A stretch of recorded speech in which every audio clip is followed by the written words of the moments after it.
What's up, everybody? So if you're a Linux user, a Vim user, an Emacs user, pretty much anyone involved in the open source community, chances are that you like to customize things and tailor them for your use case. Now, something that we've probably all wanted to customize is our keyboards. The big reason for this is that we use our keyboards every day. And why shouldn't we customize the one thing that we probably interact with the most on our computers? Well, that's what I'm here to talk to you guys today about. There's this really awesome program called KMonad, and I think it's just what you're looking for. KMonad offers pretty much anything you could think of. KMonad allows you to do things like map a key in a way where maybe you want to tap it and it will act as escape, and then you could hold it down and have it act as control. This is pretty common for people that use Vim or Emacs. You can even have things like macros, and even have macros act the same way as I just talked about, and have maybe a tap act as a macro. Very powerful. It allows you to really customize your workflow. I can't believe I almost forgot to mention that you can even have layers. So maybe when you hold down a key, different keys will act different ways, or maybe you want to have it act as you tap a key and it turns you into maybe like a Vim mode where H, J, K, and L act as your arrow keys, something like that. That's also possible. On top of that, KMonad even offers cross-compatibility with other operating systems, so you could even customize this and maybe have your key bindings work on Mac OS or Windows. This might not sound that great, but maybe if you have a work computer and you have to use Windows on it or a Mac computer, then maybe this would be pretty helpful. And I think that there is always a benefit to having things be compatible with other operating systems as long as it's not holding back the actual program itself. It also offers really interesting features like being able to enter in Unicode, so you can do things like enter symbols like this as you type normally. Maybe you want to bind it to a specific key. That could be pretty helpful. And on top of that, you can even do really awesome things like bind it to a command. Now, this allows you to even use it to replace things like SXHKD, I think that's what it's called. And this will basically allow you to do all your keyboard mappings for very general stuff. It's not quite as powerful in that sort of genre, but maybe it will be in the future. I don't know, we'll have to see. But that's kind of one of the drawbacks that comes from being OS compatible, is that they don't really take as full of advantage of the ability to use something like the shell, because they have to make it cross-compatible with other operating systems. Now, there are plenty other ways to map key bindings in Linux, but one of the big advantages of this as well is that it is actually independent of XOR. So because of that, you can use it in a TTY, you can use it with Wayland. If you're one of those sort of guys that's super into that Wayland thing, I know there's a few people in my Discord that are big fans of it.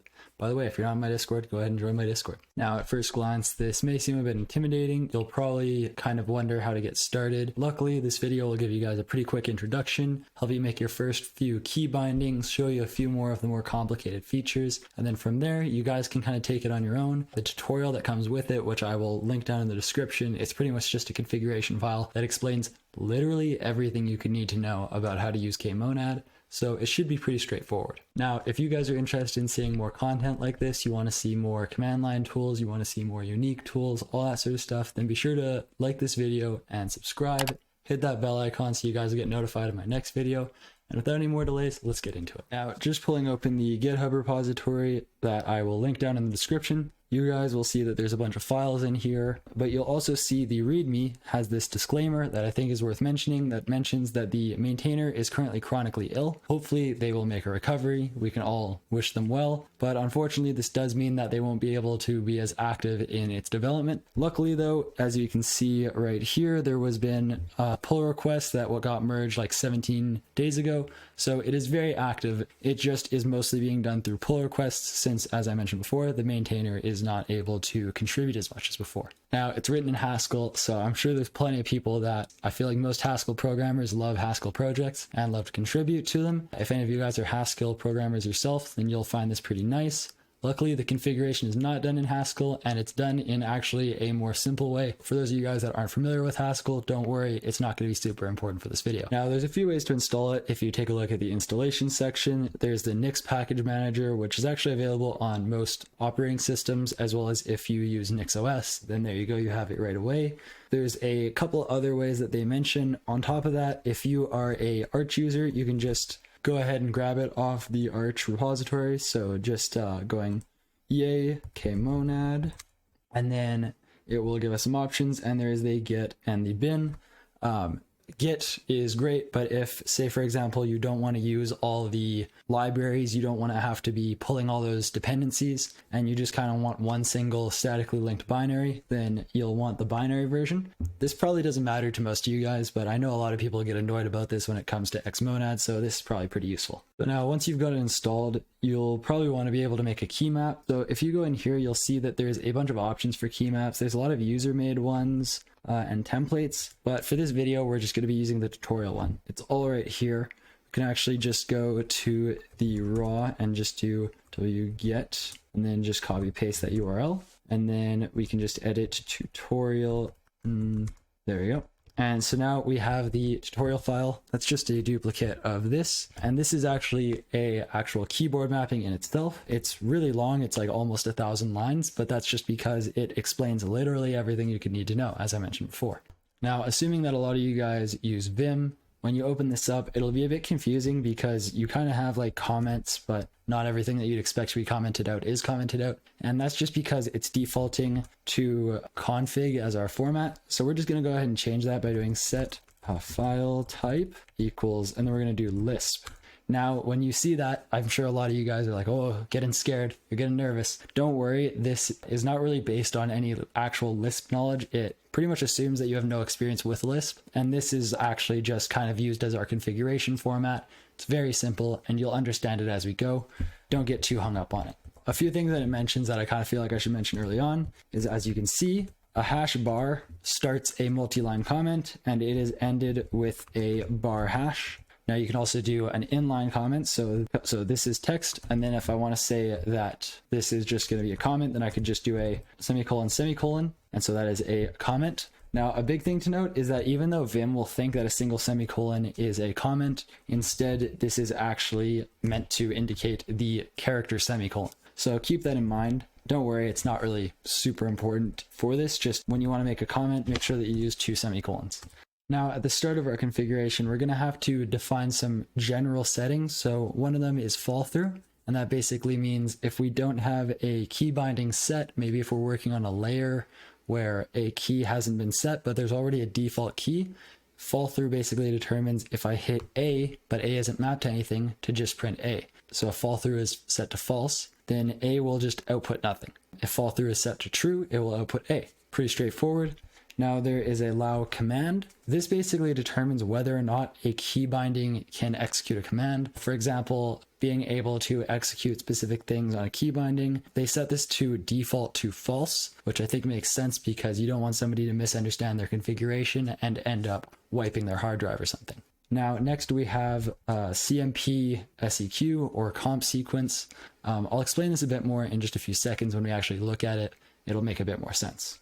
Now, just to skip over all the technical details they give us, they mostly just say that we need a device file to give them. Now, a device file basically says what keyboard we're using. If I just go to the directory /dev/input and then do an ls, there's a bunch of stuff in here, but there's 2 directories of interest, which is by ID and by path. So if I go by ID, there are a bunch of different devices in here, and this is really nice because these devices will not change when we unplug and plug them back in, but they don't really actually allow for using a keyboard that's built into your computer, which really doesn't matter too much, but it does make the whole setting this up a bit confusing. So I actually cd into /by path. And then in here, you'll see that there's a lot more options, and I can find my keyboard right here. You can see that it ends with a keybd. I don't know if that ends on every single keyboard, but that's how mine did. So when I'm setting mine, I would actually use the path to this file. So that would be, instead of by ID, that would be by path / and then I would do a platform. There we go. And so this is what I would end up setting it to. But if you guys are using something that plugs in and you can use by ID, that's mostly meant for if you have a keyboard that plugs in and unplugs. All right, and so now we get into the actual configuration. So since we're using Linux, we're going to use this configuration right here. What it uses is defcfg. This basically allows us to define a configuration. Now, as I mentioned before, this is based on a Lisp sort of syntax. And so if you guys are experienced in Lisp, you'll know that there are parentheses. So if this kind of confuses you, I'm just going to really quickly go through how it works. So basically how Lisp usually handles configuration and programming is that we basically give it a function to use. So func So this is the function that we're using, and then we give it its arguments. So arg1, 1, arg2, and arg3. Now this can be basically formatted however I want. It can be all on one line, it can be on multiple lines. And on top of that, we can also have it do another function, so func2, and then have its args inside of there. And then this argument, all of this becomes arg1. So if that kind of confuses you, don't worry about it too much. It's not super important for this. If you guys are used to programming in other languages, this is basically the exact equivalent syntax. I guess there'd usually be commas, but that's kind of the idea. So it removes the need of commas and all that sort of stuff, and it makes the syntax a bit more simple. And that's basically the idea of how this is configured. Now here we have basically our function would be defcfg, and then the end of it is down here. Now we could just use % in Vim to jump back and forth if we needed to. You can basically use this word for word and just kind of change around some of the inputs that it gives. So here it has the default. Now here I've changed this to bypath that we talked about before. There we go. So this is already set up properly for my keyboard. And then right here, this might seem a bit confusing, but basically what we're doing here is we're setting a few things, but we also are giving it this command down here. Now, this isn't really that necessary. We could probably drop all of this. This explains it. And basically it's saying that we're setting up our compose key, as we mentioned before, that can then be set down here. So here it is setting right alt as our compose key, but you could set it to something different and then change your compose key that it's set to if you wanted to use right alt for something else. Don't worry about this part too much if it confuses you. It should be kind of straightforward. Now, as I mentioned before, it has Windows stuff that we could set up or macOS stuff that we could set up, but that's not really important. Now here we have the fall through, which is set to true, and allow command, which can be set to true. Now I'm just going to set both these to true because I kind of want both of them available, and I'll be showing off allow command as we go. All right, so now we can actually start defining our keyboard. So here we do def source, and so here each of the arguments, so each of these is its own argument, and this is what we are actually going to be using to define our keyboard. The thing that we'll see is that we used basically a general layout, and so here it basically says this general layout is the US ANSI 60% keyboard. There are a bunch of templates if you look in the repository under key map and then template. Now we could go ahead and take a look at that, but in this case it won't be super necessary. We can actually customize this. So right here I have a 60% keyboard, which as I'm showing on screen is basically this normal layout that you've probably seen before. Now, in addition to this layout, we could actually expand it. So for example, we could actually expand it by adding a num cluster. 7, 8, 9. The spaces are just syntactic sugar, so we can just add as many as we want. So 7, 8, 9, 4, 5, 6. And then finally 1, 2, 3. And so now we've just added our num cluster. Now this is actually what is used when we define a new layer and when we do most of our mapping. In just a bit I'll be showing this off, but we do def layer to define a layer, and then we give the layer a name. So in this case we'll call it caps as A.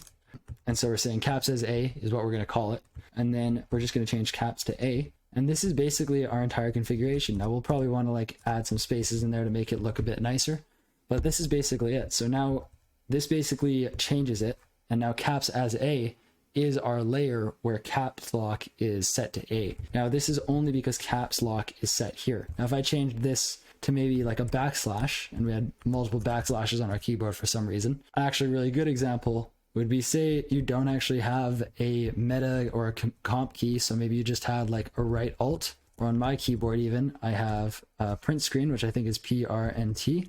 And so here, and then I actually don't have a num cluster, so we can remove that. And so this is kind of how mine's defined. Now, when I defined this new layout, I would have to repeat the same thing, because this is basically how it determines where everything is the order of these arguments, because these are all arguments to the command. And there we go. And so now if I was to source this configuration and remove all the rest of it, so just did that, and then I could actually go ahead and run it. So if I just did KMonad and we just executed that, then it will have my keys. Now if I hit caps lock is now mapped to A, but my print screen still acts like print, my tab still acts like tab, everything acts the same except for what I changed down here. Now I can just hit Control C to cancel that. So that's kind of interesting. So this is all you have to do to set up a new layer. Now, on top of being able to do this, you can actually define aliases. So we're going to do def alias, And so this is how we can kind of expand things. So now we can define an alias, and we're going to do, maybe we want to do something like really simple, like, I don't know, AA. And this is just aliased to A. And so now if I did AA, and I just did an @ symbol at the start, this is how we can actually access this alias. So now if I just did a quick execute that and I hit escape, it still acts as A, as we would expect. So aliases allow us to kind of simplify things and make it a bit easier to read. This might seem like a bit unnecessary, but as we go through, you'll start to understand why we're able to define these aliases and what we'd use them for.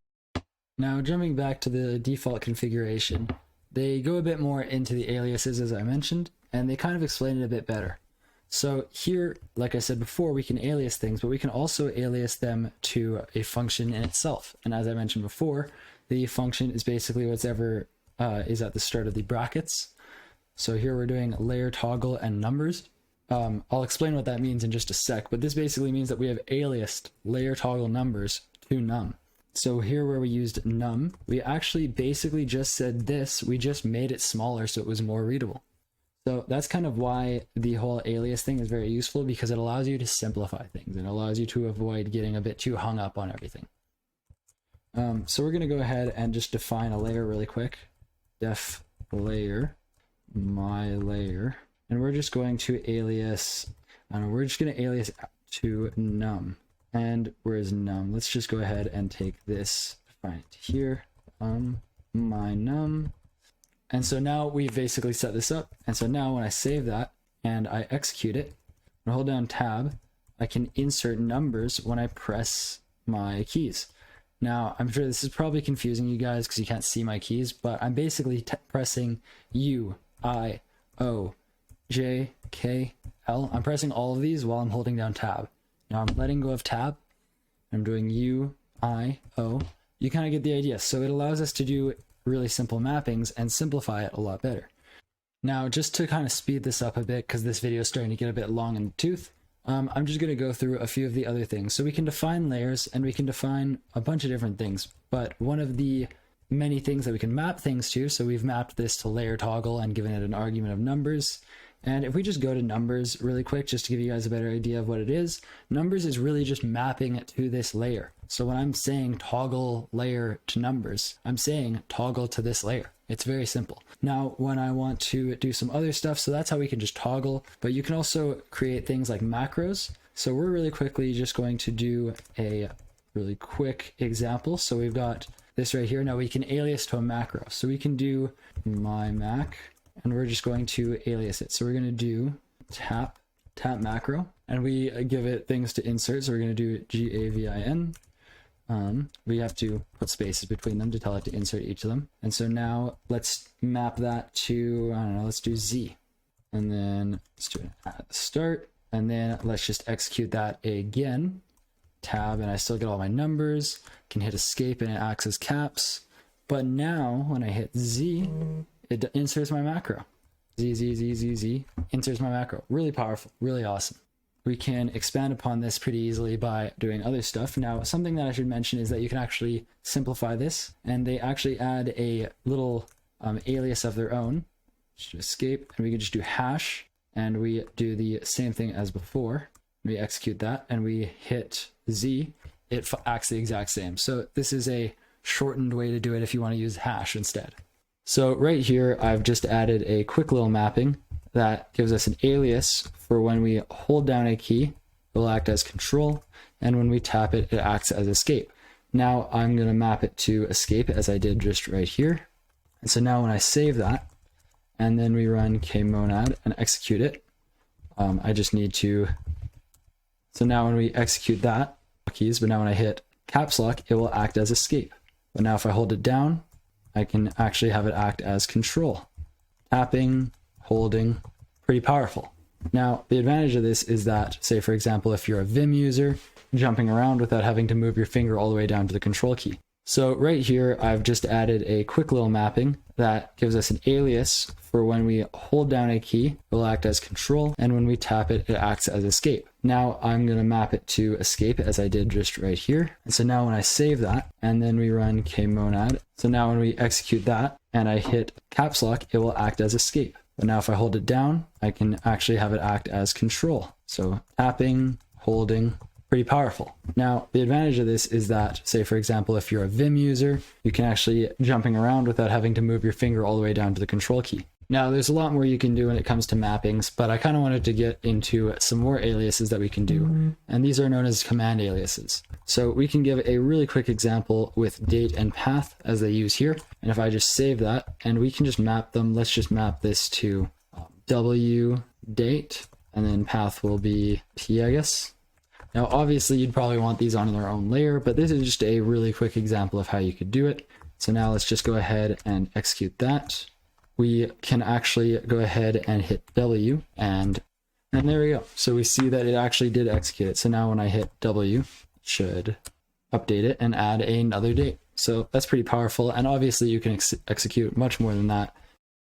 Anyways, guys, I know I got a bit rushed at the end there because I just wanted to cover everything as fast as possible and try and give you guys a pretty quick introduction without making you spend too much time watching my video. Now, before I say goodbye, I just wanted to mention that, like I said before, there's community keyboard layout, so if you guys need any inspiration, as well as I wanted to say a thank you to my sponsors, DFDX, as well as Brian Jenks for supporting me on GitHub sponsors. If any of you guys want to support me, you can check me out on Patreon or GitHub sponsors that I mentioned before. That would be awesome if you support me. No pressure though, I understand that not everybody can. Anyways, thanks for watching, and I hope to see you guys in the future.